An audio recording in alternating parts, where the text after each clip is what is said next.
trouver la vérité dans ce monde qui veut tout oublier. Le seul récit qu'il a annoncé depuis bien des années. Mais il est encore temps de croire que seule la Bible offre l'espoir. Levons-nous ensemble pour voir sa puissance. Il nous suffit seulement de croire que tout ce qu'elle dit est vrai pour que notre humanité soit sauvée.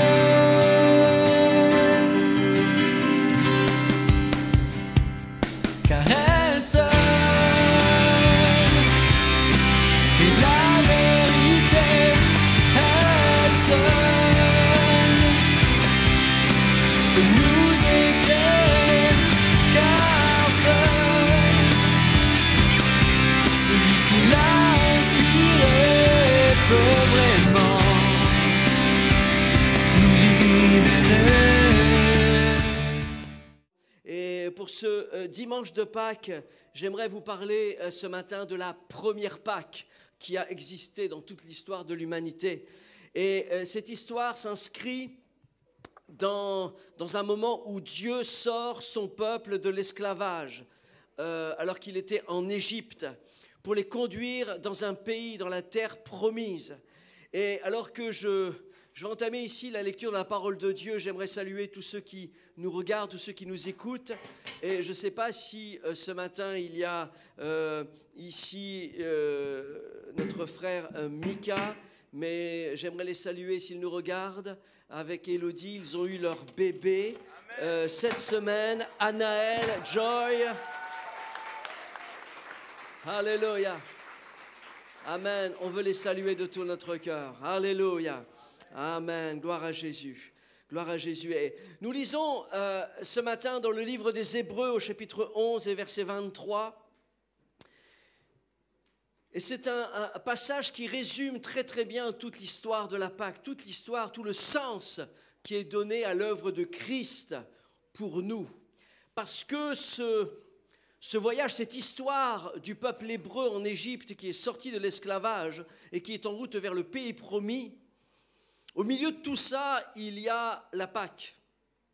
Et cette histoire est un parallèle de ce que nous pouvons vivre, de ce que Jésus-Christ a fait pour nous, nous rachetant de l'esclavage, nous emmenant vers un pays promis. Et notre histoire de vie chrétienne, au milieu de cette histoire, il y a la Pâque. Il y a cette rencontre avec Christ. Nous lisons dans Hébreux chapitre 11, verset 23, « C'est par la foi que Moïse, à sa naissance, a été caché pendant 3 mois par ses parents. Ils avaient vu en effet que l'enfant était beau, et ils n'ont pas eu peur de l'ordre du roi. C'est par la foi que Moïse, devenu grand, a refusé d'être appelé fils de la fille de Pharaon. Il préférait être maltraité avec le peuple de Dieu plutôt que d'avoir momentanément la jouissance du péché. Il considérait l'humiliation attachée au Messie comme une richesse plus grande que les trésors de l'Égypte, car il avait le regard fixé à la récompense à venir. C'est par la foi qu'il a quitté l'Égypte sans craindre la colère du roi, car il s'est montré déterminé, comme s'il voyait celui qui était invisible. Et c'est par la foi qu'il a célébré la Pâque et versé du sang, afin que le destructeur ne touche pas au premier-né des Israélites. C'est par la foi qu'ils ont traversé la mer Rouge comme un terrain sec, tandis que les Égyptiens ont été engloutis lorsqu'ils ont tenté de passer. Alléluia. Ce matin, le message que le Seigneur m'a demandé de partager se découpe en 3 parties. La partie de Moïse, où quand le « qui suis-je » rencontre le grand « je suis ». La deuxième partie, c'est la sortie de l'esclavage, ou encore un combat en 10 rounds. Et la troisième partie du message, c'est la mer Rouge, un chemin miraculeux que l'Éternel a tracé. Amen. Prions le Seigneur qu'il bénisse sa parole ce matin. Seigneur, je me place devant toi, Seigneur, humblement devant toi, Seigneur. Seigneur, et mesurant, Seigneur, l'importance et la gravité d'un message, Seigneur, à apporter à ton peuple, Seigneur, et je te prie de m'aider, Seigneur, à le partager, Seigneur, que je puisse m'effacer totalement, Seigneur, de ce message et que seule ta parole demeure, Seigneur. Que nous puissions, Seigneur, être ouverts, nos cœurs, nos esprits, notre âme, nos corps, Seigneur, remplis et assoiffés de cette parole, qui est une parole de vie, Seigneur. Oh, merci pour toutes choses. Merci pour ces moments, Seigneur. Que ton nom soit glorifié, Père, dans le nom de Jésus. Amen, amen, amen. Alléluia, amen. Amen. Amen. Vous pouvez saluer celui qui est en face de vous, derrière vous. Saluez. Dites-lui, le Seigneur a un message pour toi. Alléluia. Gloire à Jésus, gloire à Jésus, gloire à Jésus. Amen. Alors que vous vous asseyez, j'aimerais personnellement saluer le pasteur Antonio, pasteur François, pasteur Alphonse, pasteur Jacques, tous les pasteurs de l'Église qui sont là, et aussi l'un des pères spirituel ici, le pasteur Jean Weber, amen, et saluer tous les serviteurs de Dieu, tous ceux qui servent, et dire combien c'est important de prier pour eux, amen, et de prier pour ceux qui sont là et pour ceux qui sont à la suite, amen. Dernièrement, nous avons prié et nous avons voté la suite qui serait donnée aussi au pastorat à l'église Le Rocher avec le pasteur Charlie. Et c'est important de prier aussi pour lui, puis prier pour toute l'équipe, prier pour tous les serviteurs ici dans cette ville, ne sachant que notre seul cœur, notre seul but est de servir Christ toute notre vie. Alléluia. Et que seul son royaume puisse s'étendre et grandir. Amen. Alléluia. Est-ce que vous êtes presque à rentrer dans ce message ce matin? Amen. Attachez vos ceintures, on démarre. Premier point. Moïse, ou quand le qui suis-je rencontre le grand je suis. Parce que l'histoire commence avec un homme, avec, que dis-je, avec un bébé, dans une époque où il y a un problème d'intégration, un problème aux yeux de Pharaon, un problème de naissance surabondante du peuple hébreu. Et il décide à ce moment-là que tous les enfants mâles seraient tués. Et donc, Moïse arrive dans cette période où on veut tuer tous les enfants mâles. Et la maman de Moïse et le papa de Moïse, ils sont là, ils attendent et que l'enfant naisse. Et l'enfant naît et c'est pas une fille, c'est bien un garçon. Et là, pendant un temps, ils le cachent. Pendant un temps, pendant quelques semaines, quelques mois, ils le cachent. Mais le moment arrive où ils ne peuvent plus le cacher. Et là, ils décident, et vous connaissez l'histoire, ils mettent Moïse, ce bébé, dans un couffin, en bois, et ils le mettent sur le Nil. Et ce bébé est là, et au gré du courant, et on pense que c'est au gré du courant, mais nous savons tous que c'est la main de Dieu qui guide Moïse vers le palais d'une princesse, la fille de Pharaon. Et elle recueille cet enfant. Et Moïse va grandir avec une double identité. Moïse va grandir avec un problème d'identité. Pour ceux qui ont suivi le message il y a 3 semaines, c'est juste un petit rappel rapide que c'était un garçon qui a vécu et qui a grandi avec un traumatisme en lui. Rendez-vous compte, il a une maman qui n'est pas sa maman. On l'oblige à appeler maman celle qui n'est pas sa maman. Mais il est allaité, il grandit avec celle qui est réellement sa maman. Son père n'est plus là. Son père n'est pas son père. Il a un frère qui ne peut pas appeler son frère. Il a une sœur qui ne peut pas appeler sa sœur. Moïse grandit avec cette dualité en lui. Moïse grandit avec un problème d'identité et en même temps, il sait qu'il est hébreu. Parce que son teint, ce qu'il est, il sait qu'il est hébreu, il est circoncis, il n'est pas comme les autres. Et donc il grandit avec cette dualité, il voit son peuple souffrir et lui tout posséder. Il voit son propre peuple être maltraité et lui jouir de la richesse, être dans un palais. Et il est là, il grandit avec de la colère, avec de la frustration, avec quelque chose qui est en lui et qui va un moment émerger. Un matin, un jour, pas fait comme les autres. Alors qu'il se promène, alors qu'il est là, il est témoin. La Bible nous dit dans la diapo 3 que Moïse, devenu grand, se rendit vers ses frères. Il fut témoin de leurs travaux pénibles. Et un Égyptien, il vit un Égyptien qui frappait un Hébreu. Et là, la lave sort du volcan. Là, tout ce qui est en lui explose en un instant. Il y a des personnes comme ça, vous ne vous doutez pas de ce qu'elles sont, parce qu'elles emmagasinent, elles vivent des choses, des frustrations, des colères. Et à un moment, un jour, elles vous sortent tout un tas de choses, tout un tas de reproches, tout explose. Vous dites, mais qu'est-ce qui se passe? Des choses gardées depuis des années. Et pour Moïse, ça fait plusieurs dizaines d'années que c'est comme ça. Et là, un matin, tout explose. Et en un instant, il ne le sait pas. Mais quand il s'est levé ce matin-là, il ne savait pas que ce jour allait changer sa vie. Il ne savait pas que le soir même, il ne dormirait plus au palais.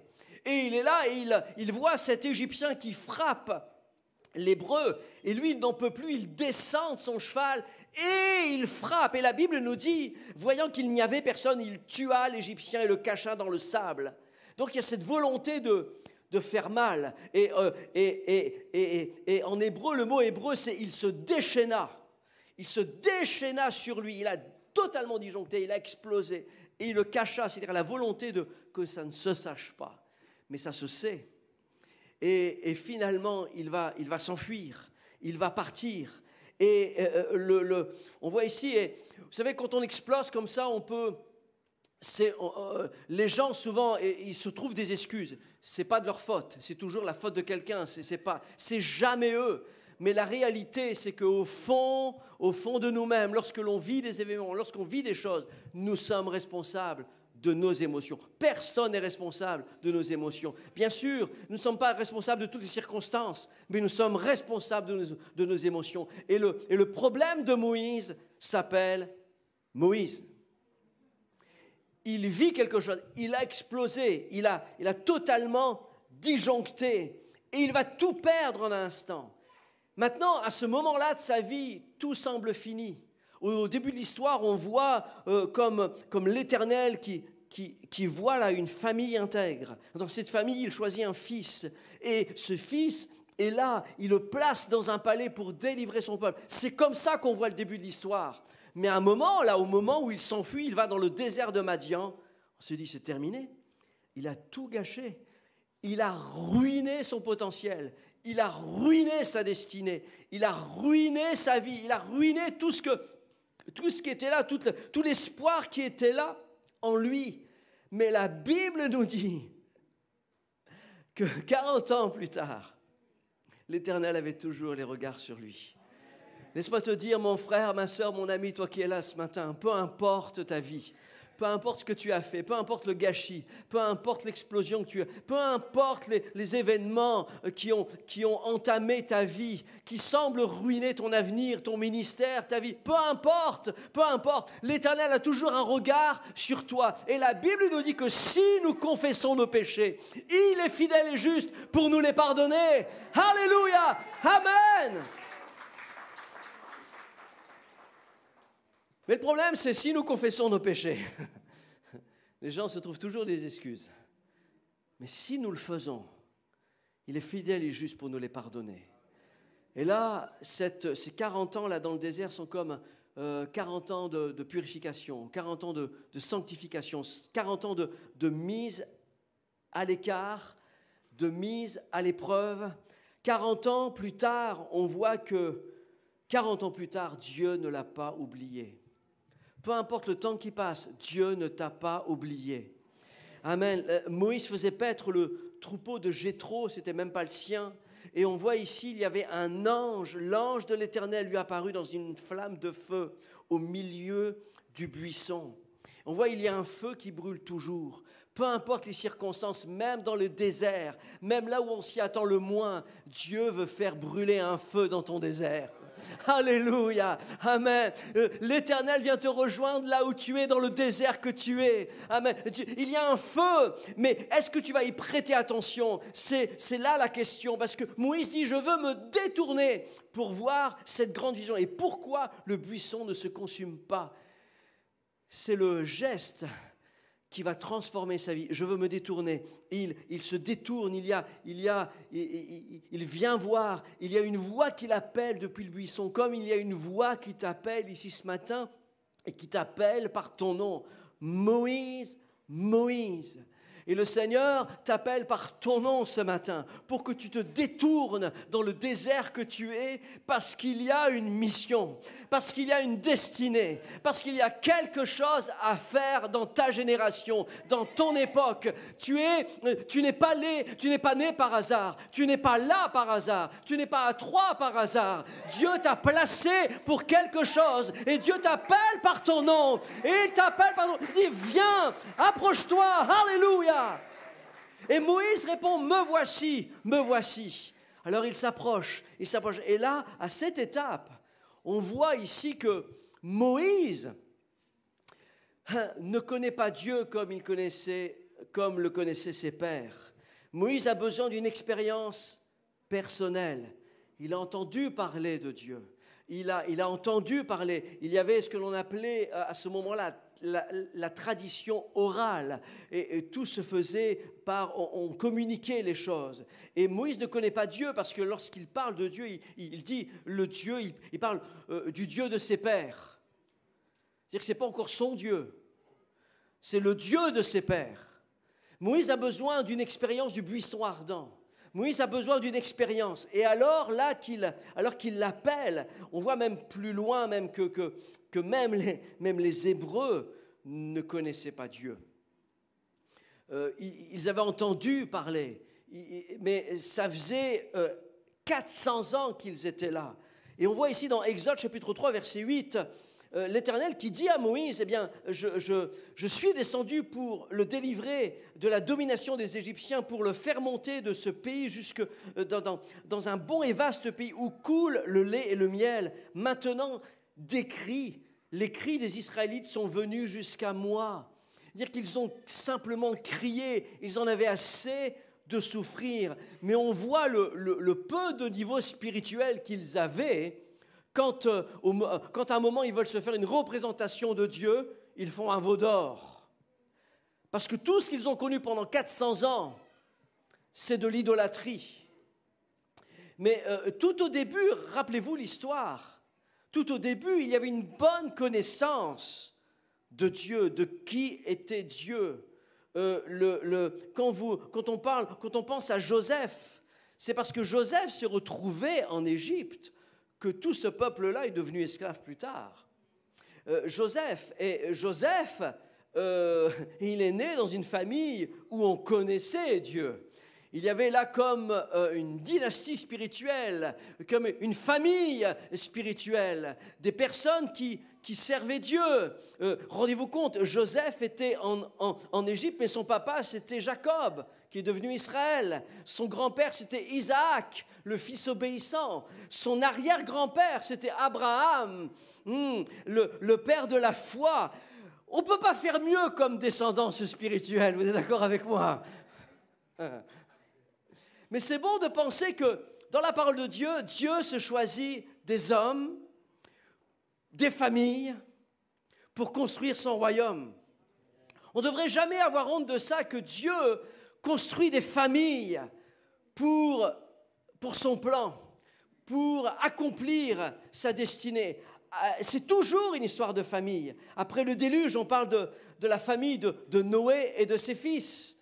Le peuple de Dieu, c'est l'histoire de père en fils. Abraham, Isaac, Jacob, Joseph, etc. C'est toute une lignée familiale. Au temps de Moïse, c'était toute la famille qui était à la tête du peuple de Dieu. Moïse, Aaron, Myriam, Jéthro, c'était une famille qui servait Dieu. Amen. Après Moïse, dans le tabernacle, c'était une famille qui servait Dieu. C'était la tribu de Lévi. C'était des Lévites qui servaient Dieu. Et ça veut dire qu'il est important aujourd'hui que des familles se lèvent. Les familles se lèvent. Disent, Seigneur, il nous a choisis. Il nous a tous choisis, il nous a élus, il a fait de nous une nation, il a fait de nous des sacrificateurs, il a fait de nous ses enfants pour accomplir ses plans. Que quelqu'un dise Amen. Alléluia. Chacun doit se préoccuper aujourd'hui de savoir si ma famille sert le Seigneur, si ma famille est une source d'inspiration et non de conspiration. Une source de bénédiction et non de malédiction. Une source qui va bénir mon environnement, ma famille, mon travail, mon église, ceux qui sont autour de moi. Alléluia. Parce que dans les temps dans lesquels nous sommes, la Bible nous dit que dans les derniers temps, il y aura des hommes rebelles, insoumis. Il y aura une génération qui ne coûtera rien et on le voit aujourd'hui. Les gens sont insoumis, rebelles, se révoltent contre les autorités spirituelles et non spirituelles. Il y a toujours ici une colère qui est là. Et on le voit, moins de fidélité, moins d'engagement, moins de service, moins de dons. La piété est souvent qu'une façade. Et dans ces moments-là, malgré cela, je crois qu'on n'est pas pire qu'au temps de Moïse.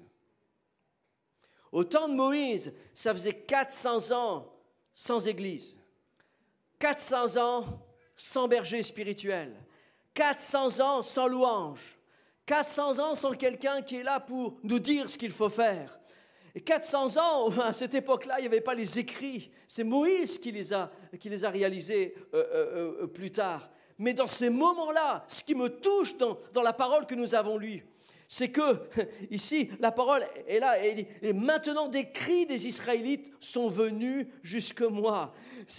L'Éternel dit, simplement, à partir du moment où quelqu'un va crier vers moi, moi je viens vers lui.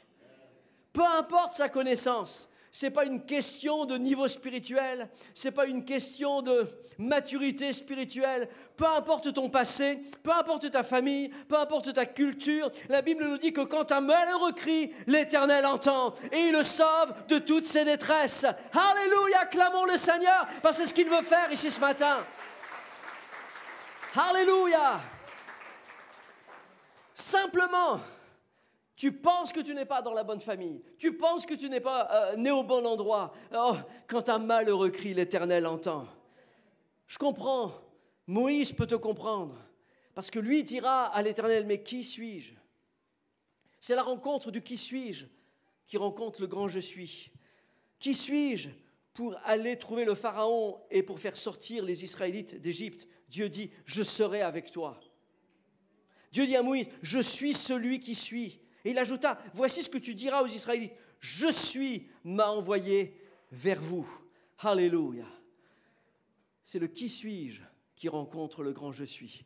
C'est la rencontre que l'Éternel te propose ce matin. Qui que tu sois, tu ne sais pas qui tu es. Tu as un problème d'identité, un problème. Oh, qui suis-je? Il y a le grand je suis qui est au milieu de nous ce matin. Alléluia. Et pour changer sa vie, pour faire comprendre à Moïse que ce n'est pas ce qu'il possède qui est important. Ce n'est pas son passé qui est important. Ce n'est pas sa famille qui est si importante que ça.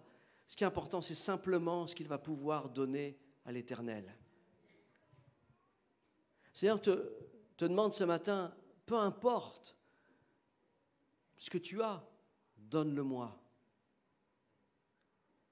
L'Éternel regarde Moïse et dit, mais qu'est-ce que tu as dans ta main? Et Moïse dit, j'ai un bâton. J'ai un bâton. Il dit, jette-le. Alors il le jette. Et là, il devient un serpent. Il dit, waouh! Et là, et l'Éternel dit, mais maintenant, prends-le par la queue. Normalement, on prend un serpent par la tête. Pour ne pas, parce que si tu le prends par la queue, la tête peut revenir à toi. Et il y a un double miracle dans ce qui se passe là. Il le prend par la queue et le serpent redevient un bâton. Et pendant tout son ministère, on va voir quelque chose qui est mort, quelque chose qui n'a pas de sens, quelque chose qui a poussé quelque part un jour, qui a été coupé, quelque chose qui n'a pas de vie, devenir un instrument dans la main de Dieu. Et ce bâton, c'était le bâton de Moïse. Mais quand on lit les textes, on voit que ce bâton de Moïse est devenu le bâton de Dieu. Vous lisez ça dans Exode chapitre 4, verset 2, on dit « Qu'y a-t-il dans ta main ?» Il répondit « Un bâton ». Et dans Exode 4, 20, Moïse prit sa femme et ses fils, les fit monter sur des ânes, retourna dans le pays d'Égypte. Il prit dans sa main, pas son bâton, il prit dans sa main le bâton de Dieu. Ce qui est important que tu comprennes ce matin, c'est que ce que tu as dans ta main, donne-le à Dieu. Considère ce matin que ce qu'il t'a donné ne t'appartient pas. Et quand ce qu'il t'a donné, tu le donnes à Dieu, il va l'utiliser pour sa gloire. Ah, ça ne ressemble à rien, c'est mort, c'est qu'un bateau. Mais tu les donnes à Dieu, tu vas voir ce qu'il va faire avec toi. Tu vas voir ce qu'il peut faire avec un peu de farine, un peu d'huile, avec 5 pains et 2 poissons. C'est rien, mais c'est ce que tu as. Alors donne-le à Dieu, ça va changer ta vie et la vie de ceux qui t'entourent. Alléluia. Qu'est-ce que vous possédez dans votre vie que vous pourriez donner à Dieu? Pense un peu ce matin. Qu'est-ce que vous possédez dans votre vie que vous pourriez donner à Dieu? Parce que c'est ce que vous allez donner à Dieu que Dieu va utiliser pour sa gloire. Et on le voit dans notre second point. La sortie de l'esclavage en Égypte. Un combat en 10 rounds. On voit ici que Moïse revient. Moïse revient en Égypte avec le bâton de Dieu. Il vient là et on voit que malgré la promesse de l'Éternel, vas-y, va chercher mon peuple. Et dit à Moïse, « Let my people go. » Laisse aller mon peuple. Moïse y va et wow, ça va être génial. J'ai le bâton de Dieu. Et il y va et là, il confronte Pharaon. « Let my people go. » Et on voit que là, tout de suite, il y a comme un combat spirituel. Un combat en 10 rounds. Ça n'est pas parce que tu veux sortir de l'Égypte que l'Égypte te laissera partir. C'est pas de dire ce matin, peut-être que moi je l'ai vécu pour ma vie, ou quand j'ai donné ma vie à Christ, il y a bien des choses qui sont restées en moi qui ont dû être purifiées. Et parfois il y a un combat spirituel. Il y a quelque chose qui s'installe.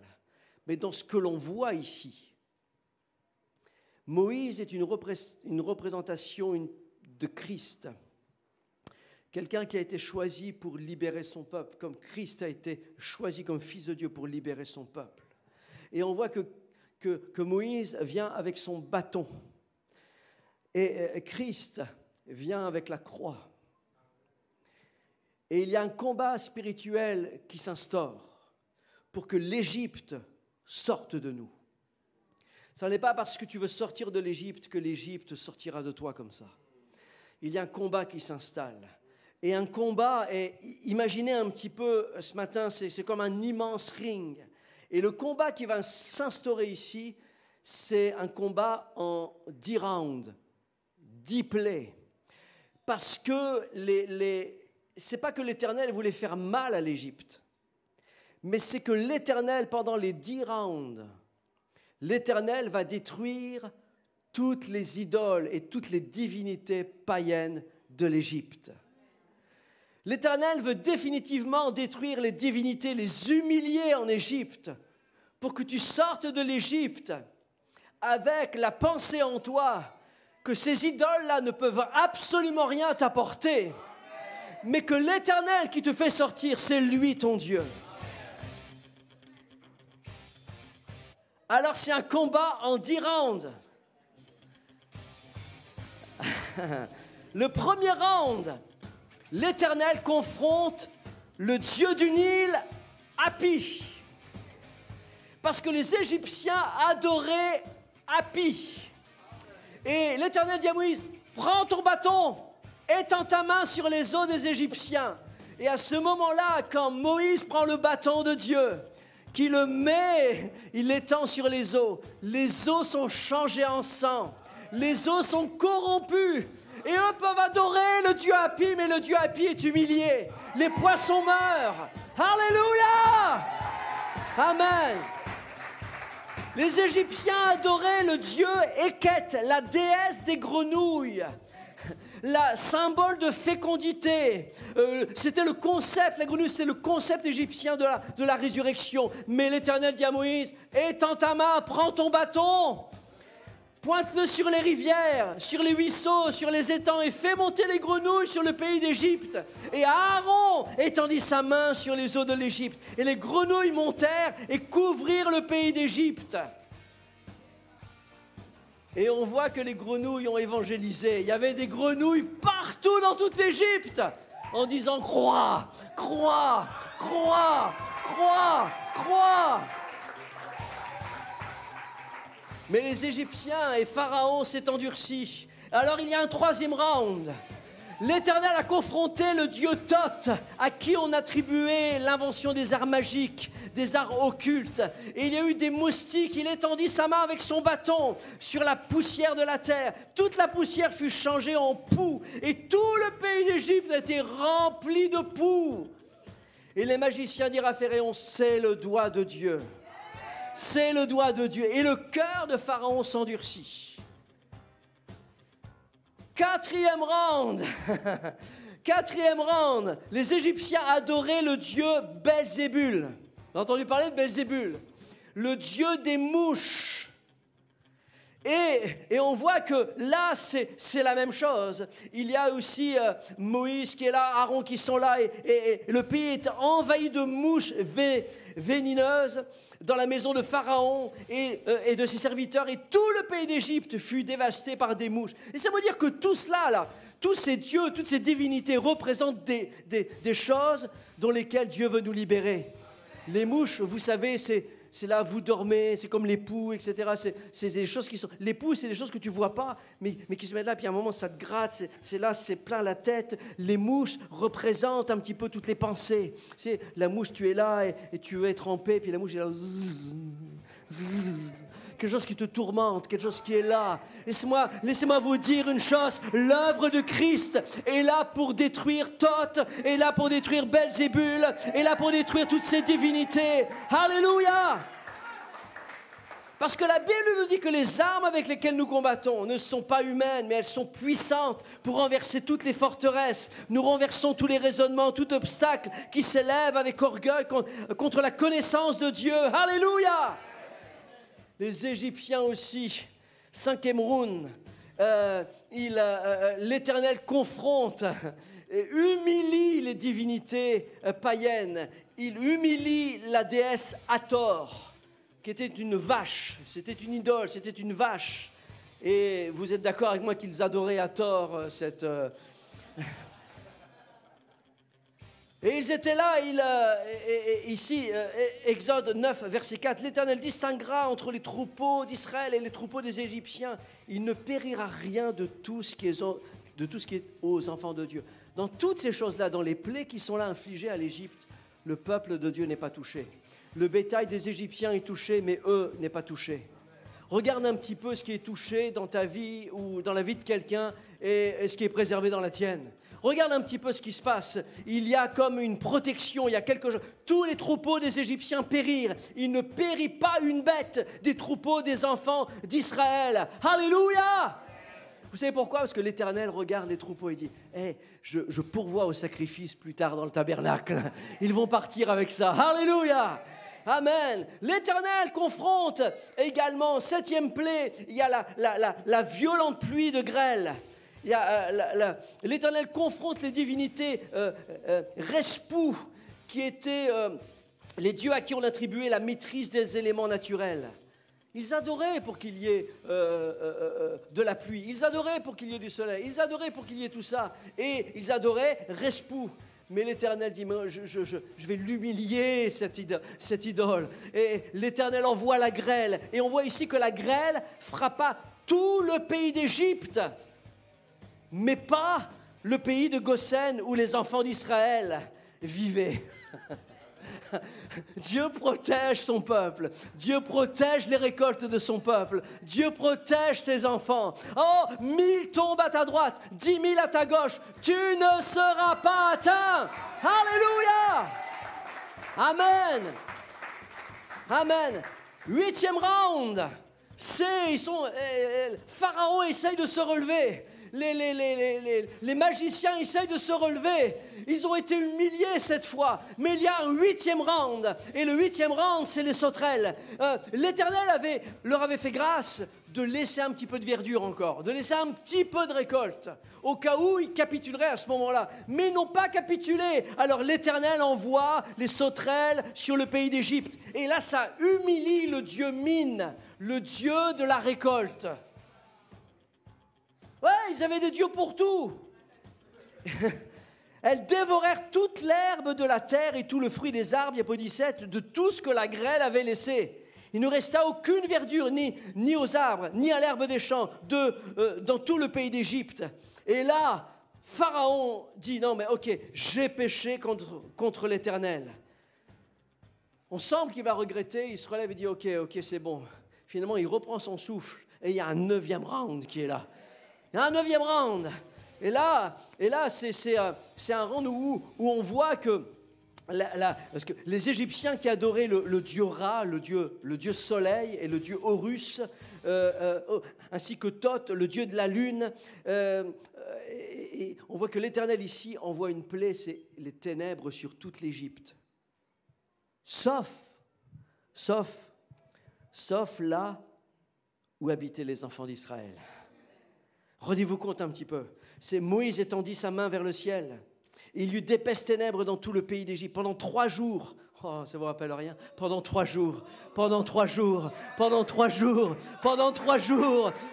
on a cru que c'était terminé. Pendant 3 jours, on a crucifié Christ. On l'a mis dans le tombeau. Pendant 3 jours, on a pensé que ça y est, c'est terminé.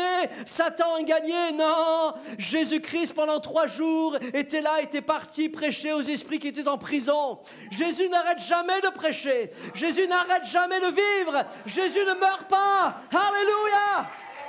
Son corps est mort, mais il ressuscite 3 jours après.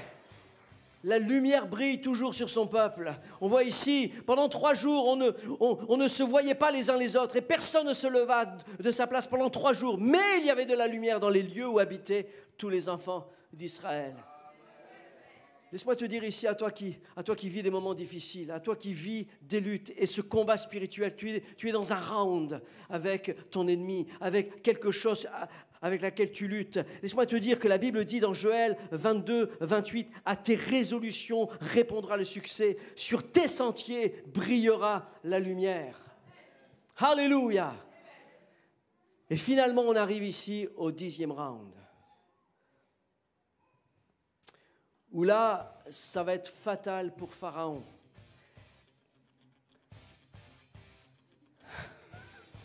Ouais. C'est le moment où, vous savez, les pharaons, leurs fils étaient considérés comme des dieux. Eux-mêmes se croyaient étant Dieu au-dessus des dieux. Et leurs fils étaient considérés comme des dieux. Et là, la 10e plaie, le 10e round, frappe tous les premiers-nés dans le pays d'Égypte, c'est-à-dire la génération qui devait prendre le relais, le fils qui devait prendre la place du pharaon. Et ça humilie totalement le pharaon, à qui on avait attribué cette divinité. Il n'a rien pu faire pour son enfant. Au milieu de la nuit, l'Éternel frappa tous les premiers-nés dans le pays d'Égypte, depuis le premier-né de Pharaon assis sur le trône jusqu'au premier-né du captif dans sa prison, jusqu'à tous les premiers-nés des animaux. Il y a toute une génération qui meurt à ce moment-là. On peut penser que c'était cruel, mais rappelez-vous que le pharaon lui-même avait fait ça 40 ans plus tôt. Rappelez-vous que Hérode avait fait cela à Bethléem pour empêcher la venue du Messie. Il y a des luttes, il y a des combats spirituels destinés à détruire des vies. Et l'Éternel est au-dessus de tout cela. Et lorsqu'on parle d'un combat dans un ring de boxe, on voit que l'Éternel est là, mais en fait, en réalité, c'est disproportionné parce que Dieu est Dieu. C'est disproportionné parce que Dieu est Dieu et eux ne sont absolument rien. Et ces idoles, en réalité, n'existent pas parce que ces dieux n'existent pas. Ils ne peuvent rien. Ils ont une bouche mais ne parlent pas. Ils ont des yeux mais ne voient pas. Ils ont des oreilles mais n'entendent pas. Il n'y a qu'un seul Dieu, la Bible nous dit, c'est l'Éternel. L'Éternel est Dieu. Alléluia, il est vivant au siècle des siècles. Alléluia. Et c'est dans toute cette histoire que s'inscrit la première Pâque. Parce que pendant ce temps, Moïse appela tous les anciens d'Israël et leur dit « Allez prendre une pièce du petit bétail pour vos familles et sacrifier l'agneau pascal. » Vous prendrez ensuite un bouquet de branches et d'hysope, etc. Et vous le tremperez dans le bassin contenant le sang de l'animal. Vous toucherez les linteaux. Et ça représente, le sang mis sur les linteaux représente le sang de Christ qui a été versé à la croix pour nous, que nous devons mettre dans notre cœur. Jésus-Christ en nous. Alléluia, alléluia. Et quand l'Éternel passera pour frapper l'Égypte, lorsqu'il verra le sang sur les linteaux, sur les deux poteaux, il passera par-dessus la porte et ne permettra pas au destructeur d'entrer dans vos maisons pour vous frapper. C'est une promesse, c'est une prophétie, ça, mon frère, ma soeur, mon ami, ce matin. Reçois Jésus-Christ dans ton cœur. Reçois-le dans ton cœur. Accepte-le comme ton sauveur personnel. Accepte Christ crucifié en toi. Parce que quand l'ennemi passera, quand la mort passera, il ne permettra pas au destructeur d'entrer dans vos maisons. Tu seras béni, tu seras protégé, tu seras en paix. Alléluia, alléluia. Il y a une œuvre spirituelle dans l'œuvre de la croix. C'est pas qu'un sacrifice comme tous les autres crucifiés. On crucifie là celui qui est saint. Amen, qui nous sanctifie pour tous nos péchés. De génération en génération. Les péchés passés, présents et à venir. Alléluia, c'est l'œuvre de Christ qui fait cela. Et ce matin, tu peux être libéré. Parce que le sang de Christ te purifie de tout péché. Et tu peux entrer, tu peux sortir de l'Égypte. Parce que Jésus-Christ a dit sur la croix, tout a été accompli. L'œuvre de la croix a fait en sorte qu'il a marché, qu'il a écrasé la tête du serpent. Amen. Il a tout mis sous ses pieds. Toutes les divinités, toutes les puissances. Alléluia, alléluia. Tout est accompli. Acclame Jésus ce matin. De tout ton cœur et accepte-le comme ton sauveur. Alléluia, alléluia. Amen, c'est ce que Jésus-Christ veut faire. Jésus-Christ est mort, mais il est ressuscité. Alléluia. Amen. Au matin du 3e jour, lundi de Pâques, Jésus-Christ ressuscita. La pierre a été roulée. Pas pour que Jésus sorte, pas besoin, mais pour que tu puisses voir, pour que Marie puisse voir, pour que Pierre puisse voir qu'il n'était plus là, mais qu'il était vivant. Alléluia. Et plus tard, Jésus-Christ a apparu à plus de 500 personnes à la fois. Jésus-Christ a fortifié ses disciples. Jésus-Christ a prêché encore. Oh, alléluia. Il vient te rejoindre. Mais la Pâque ne s'arrête pas là. Et j'arrive ici dans la 3e partie de mon message, peut-être l'une des plus importantes. Parce que beaucoup de chrétiens, beaucoup de personnes s'arrêtent là. S'arrêtent à « j'accepte Jésus, je prends le baptême, je m'engage, et je suis baptisé du Saint-Esprit, mais je n'entre pas dans le pays promis. » Il y a encore quelque chose qui doit être détruit. Le combat n'est pas terminé. Le combat, c'est jusqu'à la fin. C'est jusqu'à ce que tu quittes ici cette terre, tu devras toujours, et moi aussi, on devra toujours lutter avec le vieil homme qui veut ressusciter, avec ce pharaon en nous qui veut réémerger et nous soumettre à son esclavage. Alors il y a ici, on entre dans cette 3e phase, qui s'appelle la mer Rouge, un chemin miraculeux que Dieu a créé. On voit ici, l'ennemi a été mis KO. Pharaon a été mis KO. Et il a dit, allez-y maintenant, partez, on n'en peut plus. Et je peux imaginer ici les vieillards, ceux qui sont là avec leurs petits-enfants. Oh, mon enfant, mon fils, tu sais quoi ? On part, ça y est, Moïse nous a dit, on part, ça y est, c'est fini. Le Pharaon a dit, allez-y, partez. Tu sais quoi, je suis tellement heureux pour toi parce que tu ne vas pas connaître ce que j'ai vécu. Tu ne vas pas connaître le fouet, tu ne vas pas connaître l'esclavage, tu ne vas pas connaître tout ça. On marche vers notre destinée. Alors, vous les voyez, ils font leur bagage, les ballots, ils ont célébré la Pâque. Ils ont mangé, ils étaient là, ils ont été obéissants, ils se sont soumis à la parole de Dieu. Ils étaient là et alors qu'ils font ça, ils sont protégés. Le lendemain, ils partent à la hâte. Ils partent vers leur destinée. Et on le voit, ils marchent, ils sont en route. Et sauf que quelques heures plus tard, on voit ici dans la diapo 22, c'est une parole qui est étonnante. Étonnante, parce que c'est l'Éternel qui parle. Il dit, j'endurcirai le cœur de Pharaon et il les poursuivra. Allô? Oh! Seigneur, moi je croyais que, ça y est, depuis le baptême, c'était fini. Moi je pensais que depuis que j'avais dit oui à Jésus, ça y est, c'était fini. Pourquoi tu permets que l'ennemi revienne vers toi? Et pourquoi permets-tu en plus que ce soit toi qui lui dises de me poursuivre? Vous allez comprendre pourquoi. J'endurcirai le cœur de Pharaon et il les poursuivra. Il se dit, le Pharaon, mais qu'avons-nous fait en laissant partir Israël? Nous n'aurons plus ses services. Qui va construire les pyramides? Qui va faire tout ça? Et l'Éternel endurcit le cœur du Pharaon, roi d'Égypte, et le Pharaon poursuivit les Israélites. Si j'ai bien compris, et je pense que vous avez bien compris, et je pense que j'ai bien compris, c'est que c'est Dieu qui a voulu que Pharaon les poursuive. Et on voit ici tout le peuple commence à s'exciter. Exode 14, 10, et je vais aller vite parce que le temps va vite. Mais le Pharaon approchait, les Israélites levèrent les yeux et virent que les Égyptiens étaient en marche derrière eux. Ils éprouvèrent une grande frayeur et ils crièrent à l'Éternel. Et là, Moïse, tel un bon pasteur, dit, mais n'ayez pas peur, restez en place. Regardez la délivrance que l'Éternel va vous accorder aujourd'hui. L'Éternel combattra pour vous. Alléluia. Qu'est-ce qu'il parle bien, Moïse, n'est-ce pas? Mais juste le temps d'après, l'Éternel dit à Moïse, mais pourquoi cries-tu vers moi? En fait, Moïse, c'est un bon pasteur. Il est là. Mes enfants, ne vous inquiétez pas. Le Seigneur va agir pour vous. Le Seigneur va prendre soin de vous. Dès qu'il s'en va, il dit, Seigneur!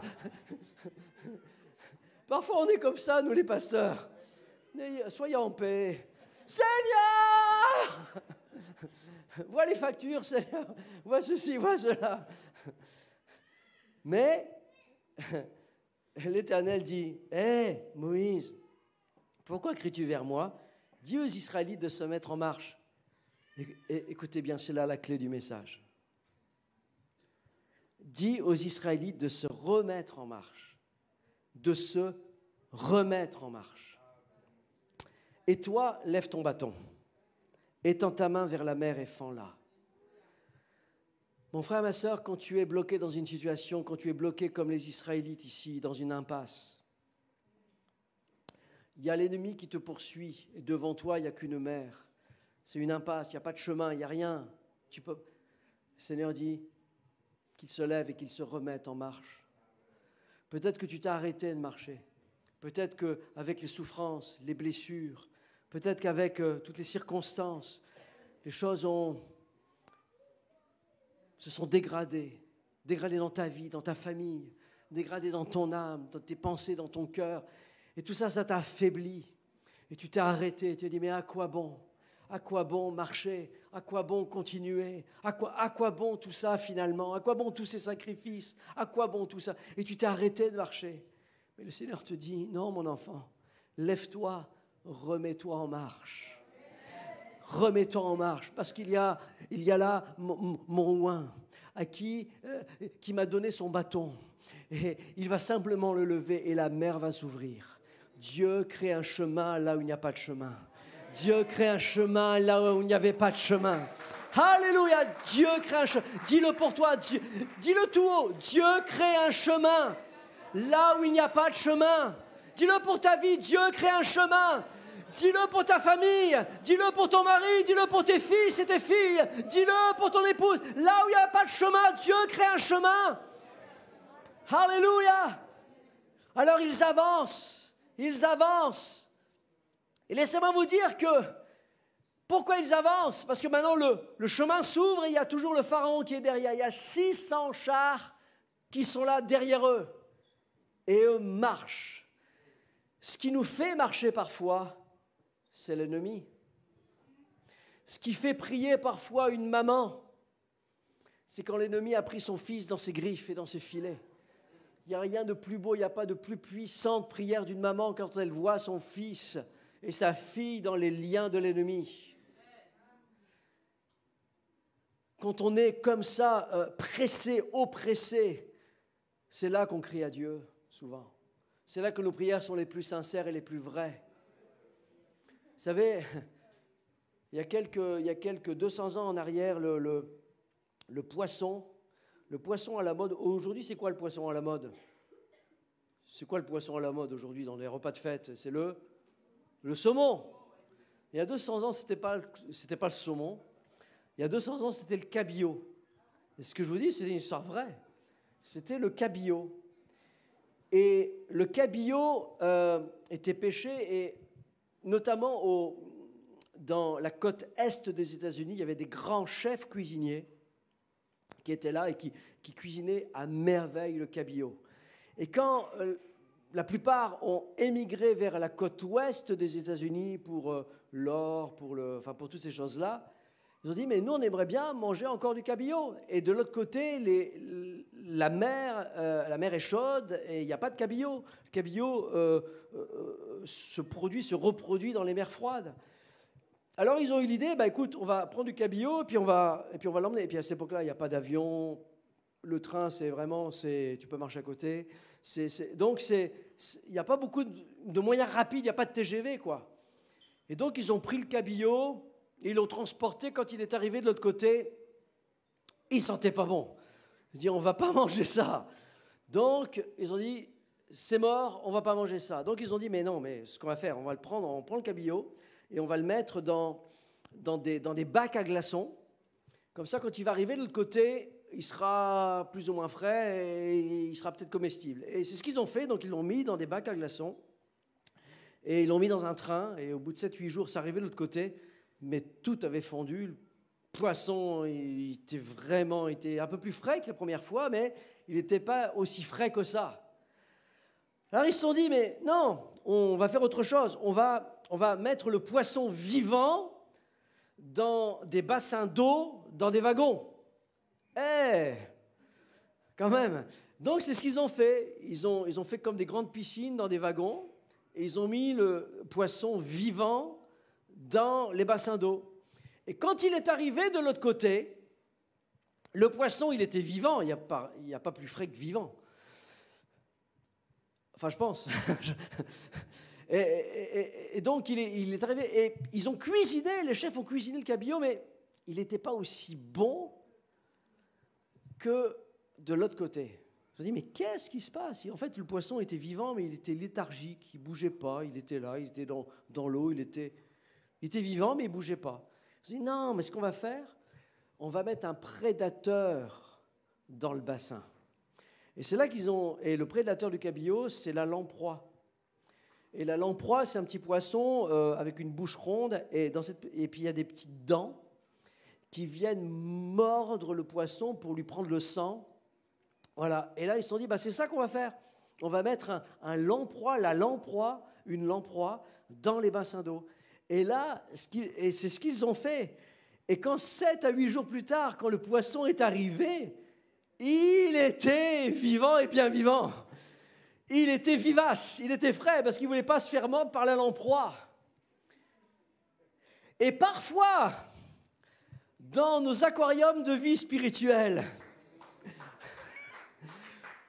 pour ne pas qu'on s'endorme, pour ne pas qu'on soit léthargique, pour ne pas qu'on s'arrête de marcher, l'Éternel met des lamproies dans nos vies pour nous dire d'avancer. L'Éternel nous donne des lamproies pour qu'on marche, pour qu'on se lève. Parce que si on ne se lève pas et qu'on ne marche pas, les lamproies vont nous mordre. Alors, il marche. Et là, il y a Moïse qui arrive de l'autre côté. Je me dépêche et je vais terminer. J'invite les musiciens et les chantres à venir.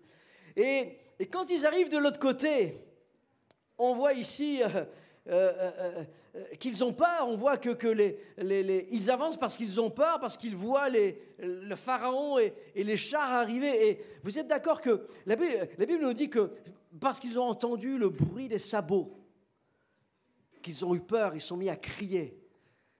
Moi, quand je pense au bruit des sabots, ça ne me fait pas peur. Moi, je pense à mes balades en forêt à cheval.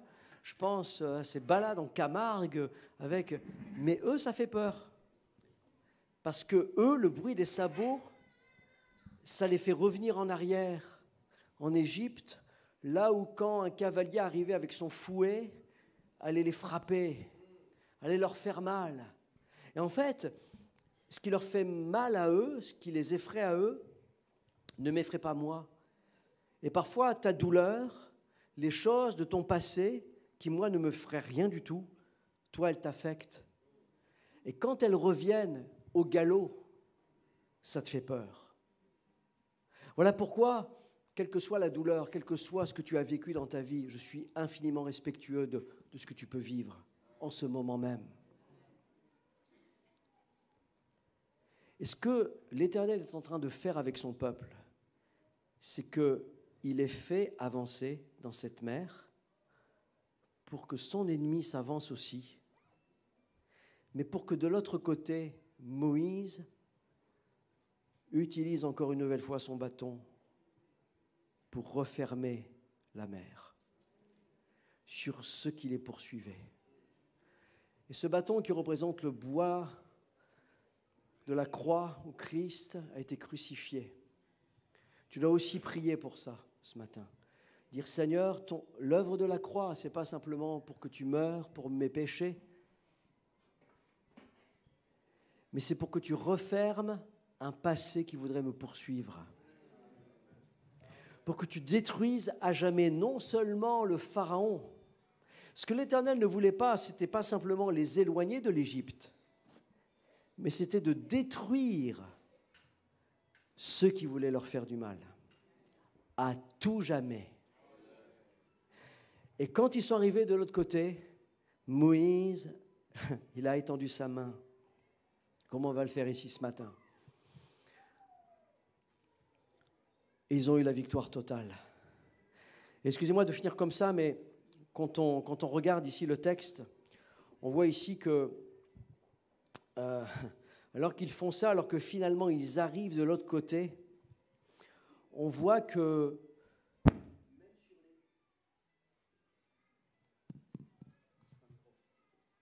quand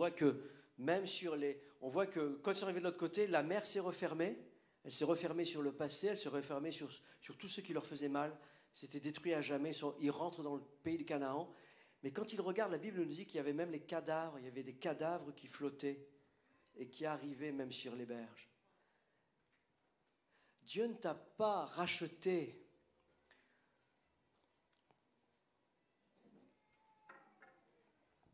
Dieu ne t'a pas racheté simplement pour te faire fuir de l'ennemi, mais il t'a racheté pour que tu puisses vivre une vie nouvelle. Et pour que tu puisses regarder là sur les eaux le vieil homme qui est mort. Et que tu puisses enfin rentrer dans une nouveauté de vie, rentrer dans le chemin avec Dieu. Alléluia. Je vous invite à vous lever ce matin. Pardonnez-moi, j'étais long, je vous prie de m'en excuser. Mais ici, quand ils sont passés de l'autre côté, Moïse et les Israélites chantèrent ce cantique en l'honneur de l'Éternel. Il dit, je chanterai en l'honneur de l'Éternel, car il a fait éclater sa gloire. Il a précipité le cheval et son cavalier dans la mer. L'Éternel est ma force et le sujet de mes louanges. C'est lui qui m'a sauvé. Il est mon Dieu, je le célébrerai. Voilà le chant qu'ils ont chanté. Il est le Dieu de mon Père. Il dit ici, il a jeté dans la mer les chars de Pharaon et son armée. Ses combattants d'élite ont été engloutis dans la mer des roseaux. Et Marie répondait aux enfants d'Israël, chantez à l'Éternel, car il a fait éclater sa gloire. Il a précipité dans la mer le cheval et son cavalier. Alléluia. Ce matin, j'aimerais prier. Amen. J'aimerais prier ce matin pour chacun d'entre nous ici qui sommes là. Nous avons donné notre vie à Christ. Et peut-être que quelqu'un ne l'a pas fait encore. Et je t'invite simplement à fermer tes yeux ce matin. Parce que c'est le moment. Tu n'es pas encore entré dans ta destinée peut-être. Tu es peut-être ce Moïse qui est là dans un désert. Il y a un buisson ardent qui brûle ici ce matin. Il y a le feu de Dieu. Il y a le feu de la Pentecôte qui est là, qui brûle et qui t'appelle par ton nom. Que tu dis, viens mon enfant, je t'appelle. Détourne-toi pour voir. Viens ce matin pour voir. Approche-toi de Dieu, il s'approchera de toi, la Bible dit. Alors, dans ce moment ici, j'aimerais faire ce premier appel. Si quelqu'un veut donner sa vie à Christ ce matin, lève ta main. Lève ta main alors que nous fermons tous nos yeux, par respect pour celui qui est à côté de nous. Amen. Alléluia. Lève ta main, tu veux donner ta vie à Christ. Amen. Ce matin, tu lèves ta main. Le Seigneur voit ses mains levées. Le Seigneur voit ses mains levées ce matin. Le Seigneur t'appelle par ton nom. Amen. Le Seigneur te dit, donne-moi ce que tu as dans ta main. Donne-moi ton cœur, donne-moi ta vie, je vais l'utiliser pour ma gloire. Alléluia. Le Seigneur nous a appelés peut-être pour quelqu'un. Tu veux sortir de l'esclavage. Il y a des liens, il y a de l'amertume, il y a de la colère, il y a des choses qui sont là en toi. Dieu veut t'en libérer. Dieu veut te libérer de cela. Tu n'as pas besoin de faire des erreurs encore. Tu n'as pas besoin de faire d'autres erreurs. Le Seigneur veut te libérer de ce qui te lie, de tout ce qui est idolâtre, de tout ce qui est là. Et tu t'es trompé, mais le Seigneur veut te libérer. Il veut te faire sortir. Il y a un combat en toi, il y a une lutte. Mais ce matin, l'œuvre de la croix, il a tout dépouillé. Christ a tout dépouillé à la croix. Toutes les divinités, tous les liens, tous les sortilèges, toutes les dominations, tous ces esprits méchants dans les lieux célestes ont été détruits ce matin. Nous le proclamons, l'œuvre de Christ a tout accompli. Alléluia. Alors ce matin, si tu te sens lié, prisonnier, lève ta main, parce qu'il y a une victoire pour toi. La croix de Christ est là pour toi. Le Seigneur voit ses mains, le Seigneur voit ses cœurs, le Seigneur voit ses vies ce matin. Alléluia. Et ce matin, tu peux rentrer dans ta destinée, rentrer en Canaan. Alléluia. Le vieil homme est détruit au nom de Jésus-Christ. Amen. Ce matin, saisis la victoire. Proclame la victoire. Parce que le matin de Pâques arrive.